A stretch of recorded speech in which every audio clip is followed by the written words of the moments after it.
سب سے زیادہ افسوس اس بات کا ہے کہ حکمرانوں اور بیوروکریٹس نے عوام کی مشکلات کا حل نکالنے کی بجائے ان تمام انرجی بحرانوں کو مال بنانے کا موقع سمجھا۔ نواز شریف اور شہباز شریف سے زیادہ شکایت اس لیے بنتی ہے کہ انہوں نے 1997 میں بینظیر بھٹو دور کے پاور پلانٹس میں ہونے والی کرپشن کا پردہ چاک کیا، لیکن جب انہیں موقع ملا تو انہوں نے بھی وہی روٹ لیا جو بینظیر اور زرداری لے چکے تھے۔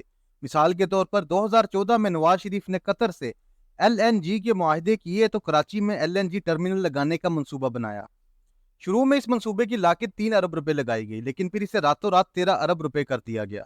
کراچی کی ایک بڑی پارٹی کو یہ کنٹریکٹ دیا گیا اور 13 ارب روپے کی سرمایہ کاری کو ڈالرز میں 130 ملین کی سرمایہ کاری ظاہر کیا گیا، اور یہ طے کیا گیا کہ 15 سال تک روزانہ 3.25 لاکھ اس پارٹی کو دیے جائیں گے، اور ان 15 برسوں میں اس پارٹی کو کل 1.5 ارب ڈالرز کی ادائیگی ہوگی۔ چلیں ایک لمحے کے لیے یہ مان لیا کہ وہ ڈالروں میں سرمایہ کاری تھی، مگر 130 ملین ڈالرز کے بدلے وہ کمپنی 1.5 ارب ڈالر کا پروفٹ لے گی۔ کبھی آپ نے سنا اتنا بڑا پروفٹ؟ اس معاہدے میں وہی شرط رکھی گئی جو بینظیر بھٹو اور زرداری نے پاور پلانٹس کے ساتھ طے کی تھی۔ کیپیسٹی چارجز کی کلوز رکھی گئی کہ وہ ٹرمینل استعمال ہو یا نہ ہو، اس کمپنی کو روزانہ 3.25 لاکھ ڈالر ملتے رہیں گے۔ ایک سال میں اس کمپنی نے اپنا 13 ارب روپے کا خرچہ پورا کر لیا، اور اگر 14 سال وہ پروفٹ لیتی رہے گی۔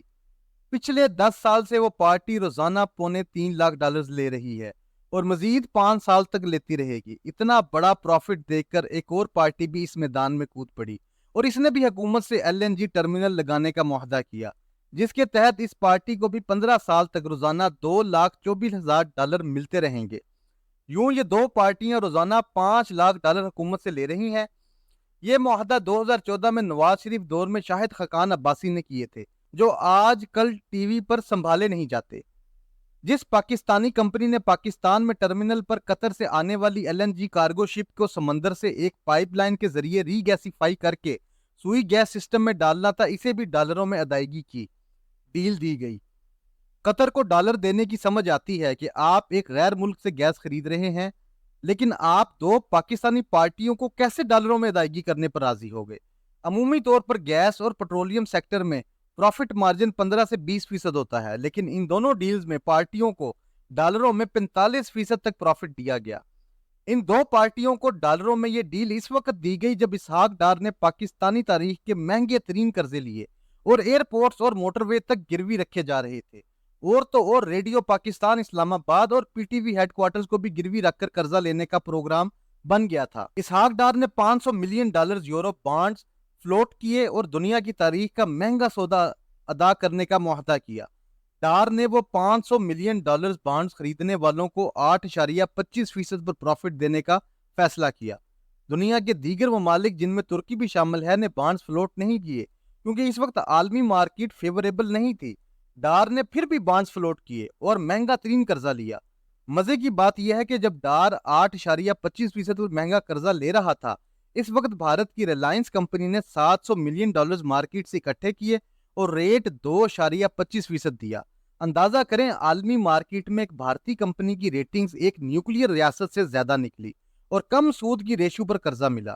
جب ڈار سے پوچھا گیا اتنا مہنگا قرضہ کیوں لیا گیا، تو جواب ملا ہم پاکستان کی عالمی ساکھ چیک کر رہے تھے، غلطی ہو گئی۔ یہ غلطی نہیں تھی، یہ باقاعدہ ایک پلان تھا، کیونکہ ایک دن پتا چلا کہ یہ مہنگے ترین بانڈز خریدنے کے لیے پاکستان سے کچھ بڑے سیاسی لوگوں اور ان کے قریبی دوستوں نے 70 ملین ڈالرز باہر بھیج کر وہ خرید لیے، کیونکہ ان پر ملنے والا پروفٹ اتنا زیادہ تھا جو ان کی 7 نسلوں کو سنوار سکتا تھا۔ اس کا مطلب بڑا واضح تھا کہ پاکستان کے اندر موجود لوگوں نے پاکستان کو مہنگی ترین شرائط پر وہ قرضہ دیا تھا۔ بانڈز کے پیچھے یہی لوگ تھے جنہوں نے لمبا مال کمایا۔ جب یہ بات سامنے آئی کہ دراصل کچھ بڑے پاکستانیوں کو فائدہ دینا مقصود تھا، تو اس پر سینٹ کی فائنانس کمیٹی کے چیئرمین سلیم مانڈوی والا نے اجلاس میں وزارت خزانہ کے افسران کو بلا لیا کہ وہ ان پاکستانیوں کے نام کمیٹی کے ساتھ شیئر کیے جائیں جنہوں نے 70 ملین ڈالرز پاکستان سے باہر بھجوا کر وہ بانڈز خرید کر لمبا ہاتھ مارا۔ سیکرٹری خزانہ ڈاکٹر وقار مسعود نے ان پاکستانیوں کے نام کمیٹی کے ساتھ شیئر کرنے سے انکار کر دیا۔ انہوں نے کہا کہ وہ بینکنگ سیکریسی قانون کے تحت یہ نام نہیں دے سکتے۔ کمیٹی ممبران کے تمام تر دباؤ کے باوجود ان بڑے لوگوں کے نام ظاہر نہیں کیے جنہوں نے مہنگے ترین مارک اپ پر حکومت پاکستان کو قرضہ دیا تھا۔